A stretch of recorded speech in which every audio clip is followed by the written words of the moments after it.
மோமின்களே, அல்லாஹ் யாருக்கு எந்த விதமான ரஹ்மத்து கொடுப்பான் தெரியாது. அதனால ரஹ்மத்தை யார்கிட்ட கேட்கணும்? யார்கிட்ட கேட்கணும்? ஏன்னா பெருமானாருடைய இந்த சுபாவம் அல்லாஹ்வுடைய ரஹ்மத். ரஹ்மத்தை தந்தவன் நமக்கு எது வேணும் அதை கேட்கணும். காசு, பணம், சொத்து, சுகம், சமூக அந்தஸ்து இது மட்டுமே வாழ்வு அல்லவே. 99 நற்குணங்கள் இருக்கிறது, 99 துர்க்குணங்கள் இருக்கிறது.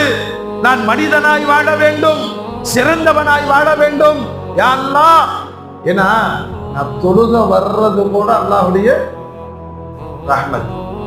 தொழுக வர்றது கூட சொல்லுங்க, உலகம் எத்தனையோ செய்திகளால நம்ம இழுத்து கொண்டு போக முடியும். முஸ்லிமாக இருந்து கொண்டு தொழுகையுடைய ஞாபகம் கூட வராத மனிதர்கள் இருக்கிறார்கள்.